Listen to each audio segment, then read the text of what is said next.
70 days blink and the summer will be behind us and the NBA season will be here. And now we officially know who will be tipping off the 2025-26 NBA season when it gets underway on October 21st. It is going to be theater for the first time in league history. It'll all tip off in Oklahoma City. The reigning champion Thunder, they'll get their rings with that man, a familiar face across the floor, Kevin Durant, who will be debuting for his 6th franchise when he puts on a Rockets jersey. But somehow, that might not even be the main event for opening night. Later on in Los Angeles, LeBron James, he will kick off his unprecedented 23rd season against his career-long foe, Steph Curry, as the Warriors visit the Lakers. That one is at 10 o'clock Eastern. As we welcome you to NBA Today, I'm Malika Andrews. We have so much to dive into as the NBA began to roll out the schedule this morning. Today's show, it's going to have a little coast-to-coast flavor. There's no two people I'd rather break it all down with than NBA champ Kendrick Perkins and the People's Champ Shanae Ogwumike. You heard her? You heard her? I'm the People's Champ. I will take that all day, every day.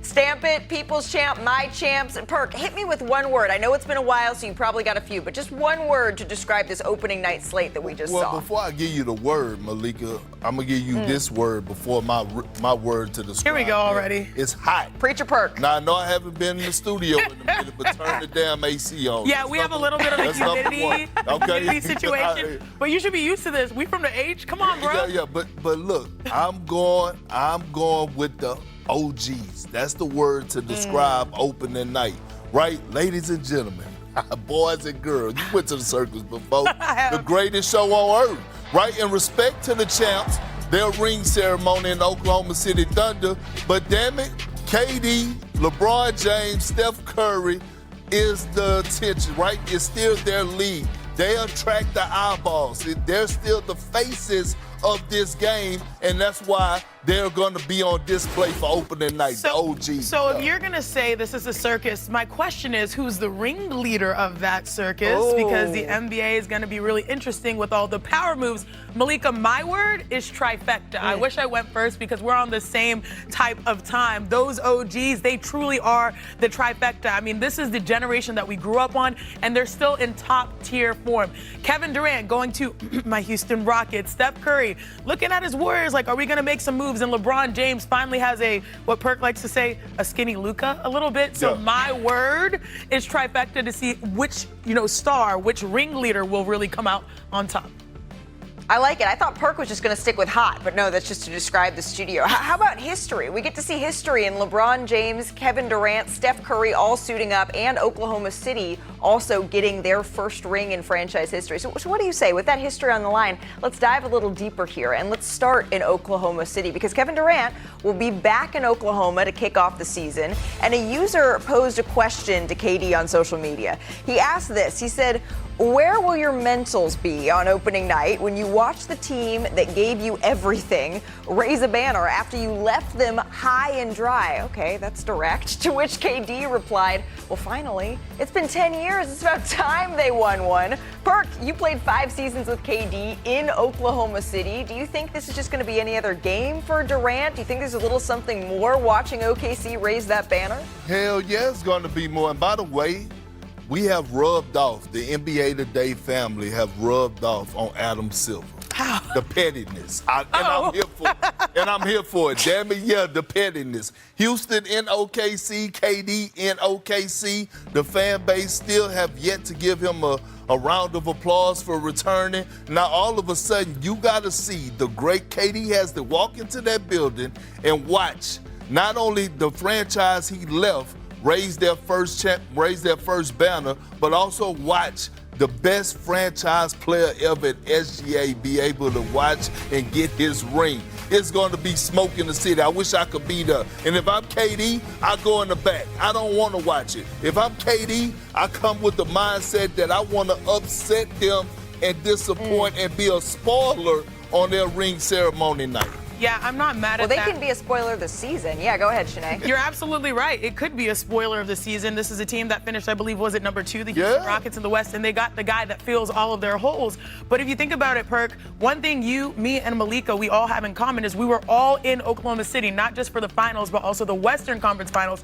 And so I feel like we're honorary members of the fan base that you love because we all fell in love with them as well. They love you, but I think they love all of us now. But one thing I know is not only do they remember the past, and they are still hurt by KD leaving, but they also remember the present, which is good. They understand that this team is built to win in the future. And KD did get his own ring, so I feel like he's still going to walk in there confidently. But yeah, I feel like the smoke is there for game 1. They did a great job. But I think with them winning the championship has closed that chapter for the organization of Oklahoma City and the fan base of the Kevin Durant. So you think that they're going to cheer?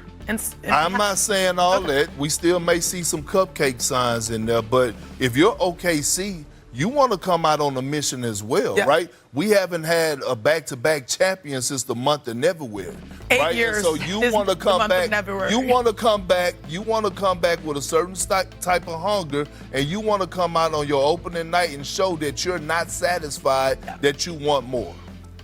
Yeah, and Kevin Durant is coming in with a team that is fully equipped to challenge Oklahoma City in the Western Conference this year. The Houston Rockets, as you mentioned, Shanae, they finished the year 2nd overall. They want to have something to say. They don't go get Kevin Durant just to be 2nd again, right? That matchup between the last season's top teams in the West. Maybe though, Perk, you're the appetizer expert, just an appetizer for the first night of the season, right? Because I've been eating salads. Anytime you get Steph versus LeBron, this is not a salad. This is the main course. No matter what year it is the main event, right? They're going to both kick off their campaigns for that elusive 5th ring with a head-to-head clash. And there's no shortage of questions surrounding both of their teams. What does year 23 look like for LeBron? Are the Lakers officially Luka's team now? Did the Warriors put enough around Steph and the Warriors to cook up something special one last time? I had to get a little Hamilton in. One thing I do know. Right now, y'all. I mean, come on, it's fun. We know this though, friends. These teams, they answer the bell every time. They've played 56 times across the regular season, the playoffs, the play-in. LeBron has the regular season edge, but Steph Curry holds the lead in postseason wins, including in the NBA Finals. So, Perk, it's been over 10 years since the Steph-LeBron rivalry really kicked off here. It feels to me, though, it hasn't lost any of its steam. I think back to Christmas Day last year. Why is that? Why is it still so exciting? Because you have 2 all-time greats that every time they step between those lines, they want to kick each other ass. LeBron James want to give Steph their work, and Steph want to give LeBron James their work. And you can go and we can look at the numbers. It speaks for itself. And so when you have these 2 all-time greats, and yes, they're OGs, but they're actually always competing between that line to say, this is my block, homie. This is my turf. And Steph, like, we talk about LeBron James, and rightfully so, of being, arguably the greatest player of all time. Steph feel like he should be in that conversation. So when they step between those lines, it's a brawl for it all. And it's a reason why you brought up Christmas Day, Malika, Shanae. It's the reason that they damn near touched, I believe it was 9 million viewers on Christmas Day, because all eyeballs was on them, because they never disappoint. Yeah, and if it comes to me, I'm looking at both of these guys. They have extended their prime in a way that they're setting the standard for those in the future. Like, now people think it's realistic to play until you're 40 based off of what they've invested in their bodies. They've created the blueprint. I feel like LeBron and Luka, and now I guess maybe a 2.5, I don't know. We're not going to go there. We have to see them win and be productive. DeAndre Ayton becoming a big 3, that would be the best version of the Lakers. Like, that was the hole that they needed to fill. They filled it, and now they have the pressure to be productive. But I feel like they have the pieces now that they went in, knowing that they're not complete. So I'm looking at the Lakers at this point probably being ahead of the Warriors, because the Warriors still are the only team, I believe, that made minimal, if not any, major moves over the last 100 or so days. But it's outside of Jimmy. No, you're right. And there's still gas in the tank with both of these guys. The alternator, both alternators are working. No problems with the transmission. They got the, the brakes are changed. But when you think about the 2 videos, Malika, Shanae, that I've been seeing over the last 24 hours, I saw one of Steph Curry. You're right. Looked like he was running from some damn mountain lions, and I believe he got on the weight vest. Look, this is not a perk trot through the trail. This is high level running through whatever he is. I don't know what it's at, but damn it, this is a guy that all of a sudden you watch LeBron, he's deadlifting weight. These are two guys that have nothing to prove but are working probably the hardest in the league. Wait, Perk, you should know something about this. You've dropped some weight. I see you. Can't y'all see the face? I'm waiting for October. You look great. I don't know what a perk trot is, but we're definitely going to be needing to put that to the test. Maybe get some cones out a little bit later here. Walking. Hey, coming up here on NBA Today, ESPN's opening week delivers star power. We also get a finals rematch, a fourth season this year, starting on Wednesday, October 22nd. And it all tips off with the premier matchup, the top two teams in the Eastern Conference. The Cavaliers, they look to assert their Eastern supremacy against the Knicks here. Hey, Perk, can we already call this an Eastern Conference Finals preview, you think? Absolutely we can. And I believe that, look, both of these teams should come out on fire. I'm looking at Karl Anthony Towns. He is going to be the deciding factor.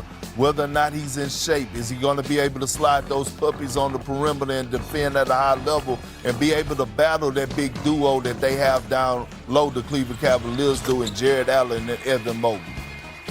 Well, and then the second game of our Wednesday doubleheader, Perk. It'll be the first matchup between two of the best young players in the world. Victor Wembanyama faces the 2025 number one pick, Cooper Flagg. Shanae, is Cooper going to get a welcome to the NBA moment from his fellow number one pick right out the gates here? I think everyone, no matter what year you're playing in the NBA, has a welcome to the NBA moment when Victor Wembanyama is at the rim. Let's be real here. But Cooper Flagg, that guy is no punk. He's going to go up there. He's going to challenge everyone. We know his work ethic is through the roof. I'm excited to see what he does in Dallas. But Victor Wemby, he's back, and we are so much better for it. We missed him. We definitely did. We certainly did, and we're going back-to-back, Miss Agumake. We're back at it on Thursday, another doubleheader that starts the 2025 Finals rematch. That's when the Thunder play the Pacers. So, Perk, the Pacers, of course, they'll be missing Tyrese Halliburton. He's recovering from that torn Achilles. But what are you expecting from OKC as they start their title defense?